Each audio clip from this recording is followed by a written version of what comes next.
Hi, it's Lori, author of Growing Forward When You Can't Go Back. This is the 10th and final chapter of my experimental author reading series. I'm in Deep Cove, sailing along the cliff, and we're heading towards Panorama Park in North Vancouver. I'm going to read excerpts of my story of chapter 10. This is a summary of the first 9 chapters, and this first part is how different women of the Bible handled loss and failures and all sorts of different problems in their life. All the ways to say yes. In the beginning, Eve said yes by accepting her losses and choosing to praise God for fresh blessings in new seasons. Sarah said an unorthodox yes by marching ahead of the Lord and attempting to fulfill His promises her way. Undaunted, God wove her version of surrender into His story. Sarah and Abraham's children remained part of His plan. Hagar said yes after fleeing, fearing, and fretting. She accepted God's provisions and let Him lead her and Ishmael home. Naomi and Ruth said yes by moving through fear, doubt, and uncertainty while starting over as widows in Israel. Ruth repeatedly said yes by pledging her allegiance to God, turning away from Moabite idols, gleaning, and risking her life by approaching Boaz. She became King David's great-grandmother. Martha said yes by welcoming and feeding people in her home.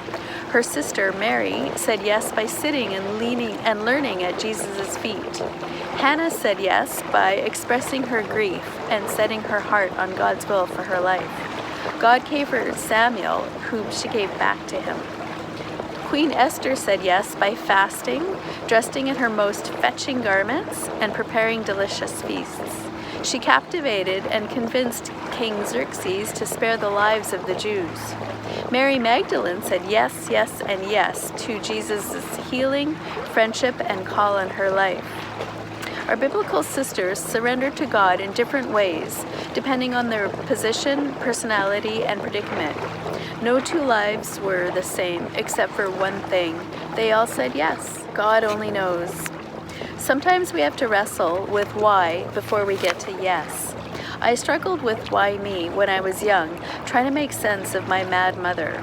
My childhood was a roller coaster of breakneck speeds and drops of doom, with a few thrilling heights.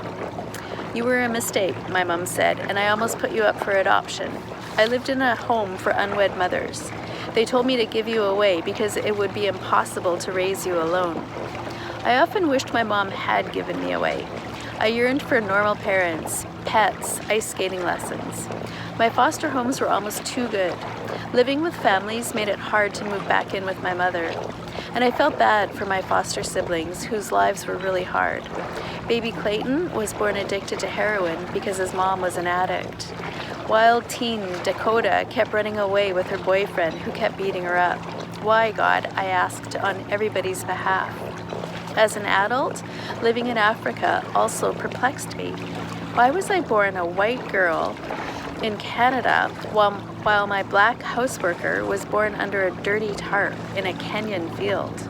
My African friends would have given the right arm to have my difficult childhood. They couldn't go to school, search for a purpose-driven life, or take time to grieve loss. They needed clean water, food, medicine, and safety. I'm not the only one who asked God why. On the cross, Jesus asked, "Why have you forsaken me?" Not blossoming in all seasons. I didn't blossom in Nairobi, Kenya. In fact, that 3-year stint was the longest, most painful season of my life. I struggled to live with joy and peace among millions of poor, starving, oppressed people who dreamed of eating a daily meal of goat stew and chapati. I was anxious and insecure, teaching 8th grade, even though the students were well behaved and my teaching load was light. I struggled with being single at 32 with no eligible men to date. I attended weekly counseling sessions with a psychologist, and I was emotionally drained from working through my past. Instead of saying yes to God and adapting to a new season in my life, I succumbed to insecurity, doubt, and fear. I identified more with Naomi, who isolated herself in loneliness and despair. Instead of leaning on God's strength and provisions, like Hagar did in the desert, I stayed blind with tears and grief. Instead of crying out like Hannah, who loved God for who He is, despite her circumstances and what He gave her, I tried to succeed on my own. I, like Sarah, marched blindly and willfully ahead of God. I just wanted to go home. I could have broken my teaching contract and moved back to Canada early, but I knew Africa was a season I had to experience. So I stayed the whole 3 years. I said, "Yes, your will be done" to God, and it was the hardest thing I ever did. Surprised in the valley. So many surprises awaited me in Africa, and not all were pleasant. Nairobi was a dangerous city with few cultural or social activities for expats, especially single women. The sun set by 6:30 p.m. year-round. The poorly lit or completely dark streets made driving dangerous. My fellow teachers, who also lived on the school's protected compound, were friendly, but I didn't enjoy evenings of watching movies or playing games. I felt alone, hiding behind walls of self-judgment and isolation. I read, wrote, and worked on my first artistic endeavor since kindergarten, which was a scrapbook. And yet, I look back on Africa as the richest, deepest experience of my life. I discovered that I could survive a painful, seemingly endless season. I learned how to live one step at a time and show up when I wanted to run away and hide. Delighting in the fruits of the season helped. I savored truckloads of Ngawi mangoes, Kenyan pineapples, and fresh pawpaw. During school breaks, I traveled to Ethiopia, Tanzania, Swaziland, and South Africa. I camped and biked in the Rift Valley, coasting slowly by herds of zebras and giraffe grazing on the roadside, pedaling madly past baboons and street hawkers. Evenings, I'd gaze up at the inky black sky, lost in the unfamiliar patterns of planets, stars, and constellations. God didn't randomly fling those stars across the night sky, and He didn't carelessly drop and abandon me in Africa.